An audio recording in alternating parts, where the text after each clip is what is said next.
कोई भी प्रसंग उठाते हैं, कोई भी धर्म चर्चा या आध्यात्मिकता की बात करते हैं तो कोई जगह ऐसी है ही नहीं जो कबीर साहब ने नहीं कही हो। और ये बात तो इतनी मुख्य है कि सतगुरु मिले हमारे सारे दुख बिसरे। सतगुरु की जरूरत दुख बिसारने के लिए इस 84 की जेल से जीव का बंधन मुक्त हो जाना, दुखों से बच जाना और अच्छे गुणों का आ जाना है। परंतु वो कब होगा? जब सतगुरु मिले। कबीर साहब ने उस बात को फरमाया है कि सतगुरु मिलने से हमारे सारे दुख क्या क्या थे, कौन से दुख हैं जो बिसर जाते हैं। 3 ताप से जीव दुखी है दुनिया में। शारीरिक रोग है, मानसिक रोग है, आत्मिक रोग है। इनमें सारे दुख आ जाते हैं। कोई मन से दुखी है, कोई तन से दुखी है, कोई अपने जन्म से ही दुखी है। जिसको देखोगे, जिससे पूछोगे, बाहर से कुछ दिखाई देता है लेकिन अंतर में टिटोल के देखोगे तो दुख भरा हुआ है। कोई अपने दर्द को, दुख को छिपा के अगर ना बताए तो अलग बात है। किसी को अपना दुख नहीं है तो किसी को दूसरे को देख के बहुत दुखी है। कह भी देते हैं काफी दुखी लोग तो कि उसको कुछ नहीं होता, मुझे क्यों हो गया, इसलिए दुखी हैं, वो सुखी क्यों हैं। जहां कहीं भी देखो निराश, हताश, दुखी, तन से मन से। इसलिए कही कि सतगुरु मिले हमारे सारे दुख बिसर गए। सतगुरु ने कौन सी ऐसी दवा दी कि जिससे हमारे दुख बिसर जाते हैं? सतगुरु तो मिल जाता है तो बिसर जाते हैं। और सतगुरु किसको मिलता है? जिसको सतगुरु की जरूरत होती है। सतगुरु को जो सतगुरु रूप में देखता है उसको सतगुरु मिलते हैं। सतगुरु तो अनेकों मिलते ही हैं, गुरुओं की तो कमी नहीं है। जन्म से लेकर मरने तक गुरु मिलेंगे। अपने आप में हमें कुछ नहीं पता है। किसी से भाषा सीखते हैं, किसी से उठना बैठना सीखते हैं, किसी से व्यवसाय की बारीकियां सीखते हैं, किसी से और दुनियादारी की, ओढ़ना पैरना, चलना फिरना, ये सभी बातें किसी ना किसी से सीखते ही तो है ना। तो जिससे भी सीखते हैं वही गुरु हो गया उस चीज का। लेकिन यहाँ बात गुरु की नहीं है, यहाँ बात सतगुरु की कही है। सतगुरु मिलने से, उन गुरुओं के मिलने से तो आपकी एक चीज़ की ज़रूरत है वो पूरी हो जाएगी। कोई आपको पढ़ना लिखना सिखा देगा, कोई बोलना सिखा देगा, कोई आपको कारोबार की बातें सिखा देगा। रोजी रोजगार की बातें सीखने से तुम्हारे व्यवसाय, काम धंधे, दुनियादारी की चीज़ें आपको जिनसे मिलेंगे वो गुरु होंगे। लेकिन सतगुरु उसको कहते हैं जो सबसे बुरा रोग इस जीव को लगा है, वो इस काल और माया का बंधन है। इस जीव को जन्म मरण का दुख लगा है। ये जन्म मरण में आने के कारण दुख भोगता है। अगर ये जन्म मरण नहीं होता तो रूह तो पाक साफ पवित्र थी, उस मालिक के घर में रहती थी। ये तो एक बूंद की भांति है, उस सागर से बिछड़ के आ गई, लेकिन बिछड़ के आने के बाद में कहीं कीचड़ में गिरी, कहीं घास पे गिरी, कहीं मिट्टी पे गिरी, कहीं पत्थर पे गिरी। इसी प्रकार से ये रूह 4 खान में बंट गई। और सतगुरु जब मिलता है तो इसको भेद समझाता है, बताता है कि तेरा कल्याण किस तरह से होना है। जब तक इस जीव को दुनियादारी की जो चीज़ें हैं वो नहीं मिलती हैं तब तक भी दुखी है। एक इंसान भूखा है, उसके पास खाने के लिए नहीं है, उसके सामने गुरु की, सतगुरु की, ध्यान की, नाम की, अभ्यास की बातें करना व्यर्थ साबित होंगी। उसको पहले 2 रोटी चाहिए, 2 रोटी के मिलने के बाद में भी उसको सुख चाहिए, शांति चाहिए, संतोष चाहिए। सुख और शांति हड़ लिए हैं काल ने और माया ने। इस दुनिया में जिसको भी देखोगे दुखी इसलिए नहीं है, सब चीजें होने के बाद भी दुखी है। कोठे बंगले कारों की कमी नहीं जिन पास में, वो भी ये कहते हैं हम बहुत दुखी संसार में। धन में सुख ढूंढने वाले धन वालों से पूछ लो, वो भी ये कहते हैं कि बहुत दुखी हम कार व्यवहार में, कि हम दुखी हैं।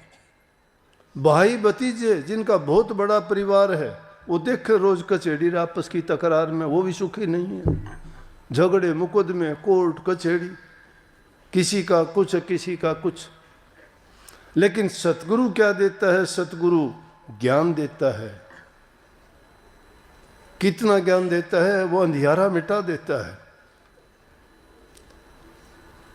अंधियारा मिटाने का मतलब किसी ज्ञान दे देना, समझ दे देना, उस चीज की वास्तविकता दर्शा देना। वो अज्ञान के पर्दे हटा देते हैं। जिन चीजों को लेके हम दुखी होते हैं, झगड़े मुकदमे करते हैं, आपस में बैर ईर्ष्या रखते हैं, दिन मन की शांति चली जाती है। दिन रात बस ऊंची चिंता में, उधेड़ बुन में इंसान का जीवन दुखी रहता है। उसको पहले सुखी बनाने के लिए कहते हैं पहले संसारी चीजों में, जो तुमने गैर जरूरती चीजें हैं जिनकी हमें जरूरत नहीं, वो क्यों लगाई? देखते नहीं समाज में कोई नशे की लत में पड़ जाता है, कोई जुए की लत पड़ जाती है, किसी को किसी चीज की किस नशा किसी भी चीज का हो। अरे किसी को निंदा सुनने की भी नशा है, बुराइयां सुनने का आनंद है, घर घर ढूंढता फिरेगा कोई। वो क्या करता है? उसका क्या हुआ? उसका क्या बना? क्या लेना देना हमारा? जिस बात से हमें कुछ मिलता नहीं है, जिसमें हमारा कोई मतलब नहीं है, उन चीज़ों में क्यों हम समय बर्बाद करते हैं? समय की बड़ी कीमत है। बहुत तुच्छ जीवन है इंसान का। 2 दिन जग में जीना है, इतने पे क्यों इतराते हो? क्या इतराना है यहाँ पे? ये भी मेरा, ये भी मेरा, पूरी जिंदगी करते करते बिता देते हैं। समय चला जाता है, पता ही नहीं लगता कब गया, बचपन गया, जवानी गई, भूल में। ये भूल भूलिया जीव को लगाइए, लेकिन सतगुरु मिलता है तो कहता है कि अरे भोले बंदे, अपने जीवन को संवार। ये समय बीता जा रहा है, फिर आने वाला नहीं है। इसमें कितनी अज्ञान की बातें हैं कि दुनियादारी की चीजों में फंस के जीवन बर्बाद कर दिया। पीछे भागते हैं माया के, सब कुछ त्याग देते हैं, धर्म ईमान झूठ कपट अपना लेते हैं, ऐसे ऐसे पाप और अन्याय कर जाते हैं। लेकिन जिंदगी के अंत में जब जाते हैं तो साथ में क्या जाता है? जो गए जमाने के लोग थे जिन्होंने ऐसा वैसा किया, उनके जीवन देखते हैं तो उनसे ये शिक्षा नहीं लेते वो साथ क्या लेके गए। लेकिन जिन्होंने सतगुरु की शरण ली, सतगुरु से नाम की दीक्षा ली और लेके गुरु के आदेश और उपदेश के अनुसार उन्होंने अपना जीवन बिताया, वो सुखाले गए। उनको कोई चाह नहीं थी, संतोष आ गया उनको। उन जीवन का सार मिल गया उनको कि जीवन का अर्थ क्या है, और उनमें भी सर्वोत्तम जीवन इंसान का है।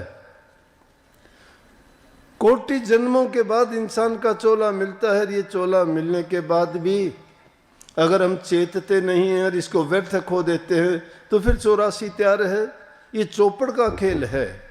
इस चौपड़ के खेल में अगर तुम्हारी शार चारों तरफ चक्कर काट के अगर पहुंच जाती है, एक पो की जरूरत है, वो पो अगर नहीं पड़ती तो फिर 84 जाना पड़ता है, फिर चार खान के हम मुसाफिर बन जाते हैं।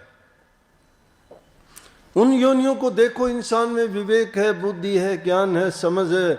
मालिक ने सब कुछ इंसान को देके इसलिए भेजा कि और योनियों के बाद जब इंसान की योनि मिले तो तुझे समझ आनी चाहिए कि मैं उन योनियों में अब नहीं जाना चाहता, जहाँ से बिछड़ के आया था वहीं पहुँचूं। सतगुरु मालिक के नुमाइंदे हैं। कहने को कह देते हैं, बिना गुरु के कल्याण नहीं किसी का भी। अवतारी पुरुष रामकृष्ण आए, उनको भी गुरु धारण करना पड़ा। सतगुरु, सतगुरु के बिना जीव का कल्याण है ही नहीं। हमें अपने आप में कितने ही समझदार, कई लोगों से सुनते आए हैं, कई कहते हैं कि हम कोई बुरा काम करते नहीं हैं, कोई पाप कर्म करते नहीं हैं, गुरु की हमें ज़रूरत नहीं, मालिक को वैसे ही याद कर लेते हैं। वैसे ही याद कोई कर ले तो अंधेरे में जाके कोई चीज़ को खोजना चाहे मिलेगी क्या? जब तक सतगुरु का ज्ञान नहीं मिलता, जीव अंधकार में रहता है, भूल में रहता है। इसको उन भेदों का नहीं पता है, किस रास्ते पे चल के कौन सी करनी करके और किस ढंग से हम इस जीव को इसके वापस घर में भेज दें। तो पहली जरूरत हुई कि सतगुरु का मिलना जरूरी है। अब सतगुरु किसको कहोगे? सतगुरु उसको कहो, कबीर साहब ने तो बहुत बुरी बुरी बातें भी बोल दी, कही हैं, लेकिन वो इसलिए कही ताकि इस जीव को समझ आ जाए। कहते हैं कि माँ मुंडू उस संत किर ताते भरम ना जाए। जिस संत से तुम्हारा भरम नहीं जाता वो सतगुरु नहीं है। लेकिन भरम तुम्हारा कब जाएगा? कभी बातों में खोजना चाहते हो तो बातों में कुछ नहीं मिलेगा, तर्क वितर्क में कुछ नहीं मिलेगा। कबीर साहब इस बात को सिद्ध कर दिया था कि जो तुम सीखते हो किसी चीज से, वो चीजें तो तुम उसको ज्ञान मानते हो, ज्ञान नहीं है, अज्ञान है वो। स्वामी जी महाराज ने भी उसको अज्ञान कहा है। विद्या को, कुछ लोग विद्या पा के कुछ चीजें सीख के सोचते हैं मैं ज्ञानी हो गया। ज्ञान मार्ग है, लेकिन वो ज्ञान मार्ग क्या है? ज्ञान तब तो समझो कि इस दुनियादारी की चीजों से मन को हटा के प्रभु की ओर लगा दे, फिर तो वो ज्ञान मार्ग में चला। लेकिन सिर्फ बातों की कसौटी पर, तर्क और बुद्धि पर वो अपने विचार रख के अगर कोई चाहता है कि मेरा कल्याण हो जाए, या मैं प्रभु को प्राप्त कर लूंगा, या मेरी मुक्ति हो जाएगी, या जीव के बंधन कट जाएंगे, ये नासमझी है। कहीं भी ऐसा देखा नहीं गया। जीव का कल्याण तभी होगा जब उसको गुरु पूरा मिल जाए। सतगुरु मिलिया तो लेखा नहीं मड़िया।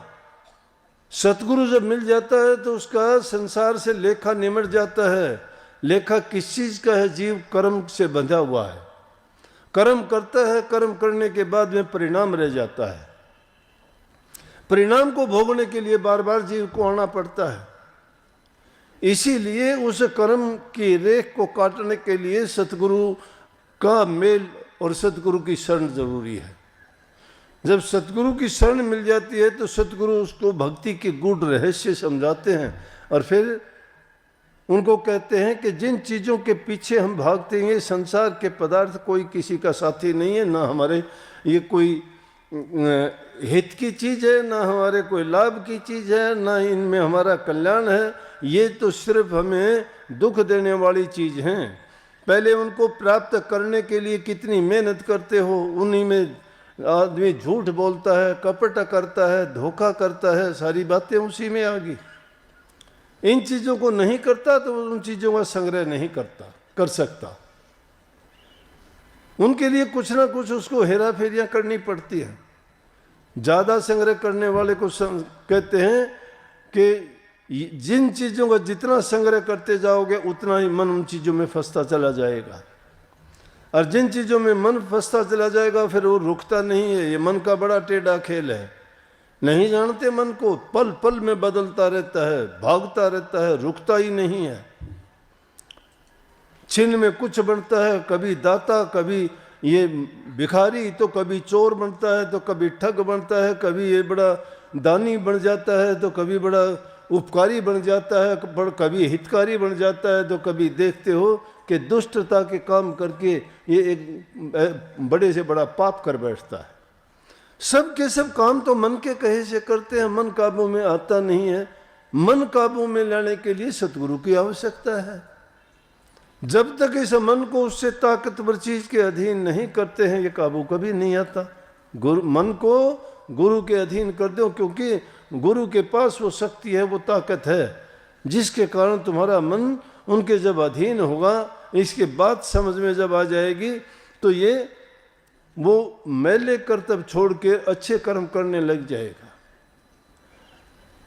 इसीलिए कि ये बात कही गई कि पहले मन ये काग था करता जीवन घात, अब तो हंसा भया चुन चुन मोती खात। पहले मन ये काग था जब तक गुरु नहीं मिला था, पाप कर्म करता था, उधम करता था, नीच कर्म करता था, जितने भी बदी के काम थे सब करता था। लेकिन जब सतगुरु मिल जाता है तो कहता है कि अब तो हंसा भया, हंस जैसा इसका जीवन हो गया, बड़ा शांत संतोषी, कोई किसी को दुख नहीं देता, परोपकारी परहितकारी।